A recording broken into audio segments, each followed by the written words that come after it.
A seismic political shift is underway in Puerto Rico. Juan Dalmau from the Puerto Rican Independence Party, also known as the PIP, finished in a strong second place in the 2024 race for governor. This is a major change in Puerto Rican politics if one considers that, for the past 55 years, all elections have been disputed by the same two political parties. The PNP, which favors the annexation of the island as the 51st state of the US, and the PPD, which favors the colonial status quo. Previously, the PIP's candidates for governor had always finished at a very distant third or fourth place. Between 1968 and 2016, the PIP's candidates usually obtained a mere 5 to 2% of the vote. Then, in the 2020 elections, things started to change dramatically. Juan Dalmau surprised everyone when he obtained a record 14% of the vote. After the 2020 race, Dalmau's popularity soared. Political forces on the island that were looking to end years of corruption and mismanagement in government looked to him as the ideal candidate to defeat the PNP and the PPD. This sentiment brought about a series of political agreements between the PIP and an emerging political party known as the Citizens Victory Movement, or NVC. A coalition known as La Alianza was formed between the PIP and the NVC, which endorsed Dalmau's candidacy for governor, as well as a wide range of candidates for legislative and municipal posts. On November 5, 2024, Dalmau made history when he finished second in the race for governor, obtaining almost 33% of the vote. The candidate for the PNP won with 39% of the electorate, and the candidate for the once dominant PPD was relegated to a distant third place with 21% of the vote. This surprising result raises many questions. One that is most commonly asked is whether Dalmau's rise in popularity also signifies a rise in support for the independence of Puerto Rico. The answer to this question is complicated, and it is going to take a considerable time before we have a definite answer to it. However, recent developments tend to show that a major shift towards independence is also underway, particularly among the youth and among Puerto Rico's urban middle class.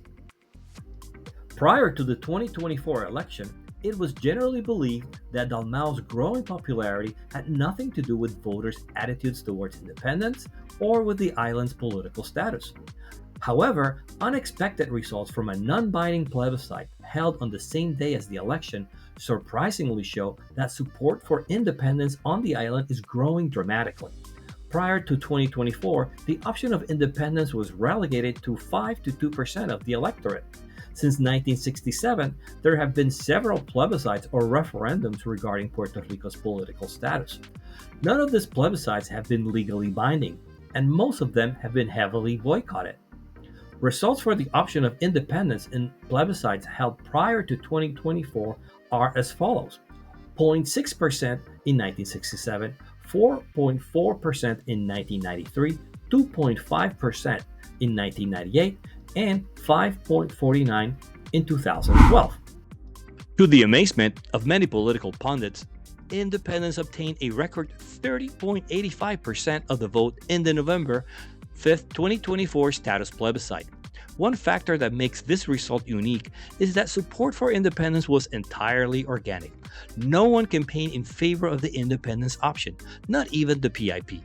Another remarkable fact is that a separate status option, which was listed on the ballot as sovereignty in free association, obtained an additional 12.29% of the vote.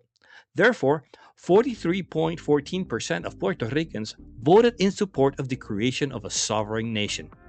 These are extraordinary numbers that should be celebrated by all patriotic Puerto Ricans who have persistently asserted the right to national freedom and sovereignty. The 2024 election and plebiscite results show that a new political force has emerged in Puerto Rico in favor of La Alianza candidates and in support of independence and sovereignty options. This new political reality necessitates that we ask the question as to whether the shift is simply a passing fancy or the foreshadowing of a new dawn in Puerto Rican politics. To answer this question, we must look at the demographics behind the election results. In terms of geographical areas, Dalmau did extremely well in Puerto Rico's largest cities, which is where most of the middle class lives on the island.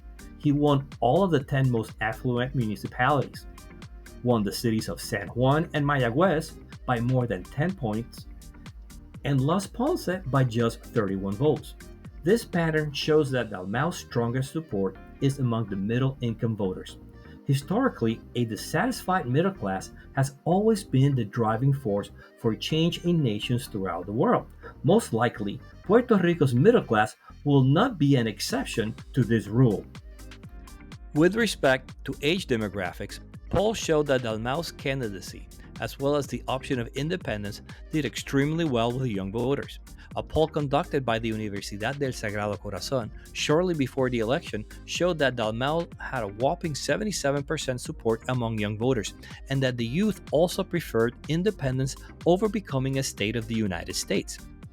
These numbers are strong indicators that a new political movement is just being born in Puerto Rico, and that a wave of change is coming to the island as more and more new blood makes its entrance into the political scene. 2024 marks the beginning of a sea of change in Puerto Rican politics. The results of the November election show that Juan Dalmau and La Alianza are a new political force that must be reckoned with in the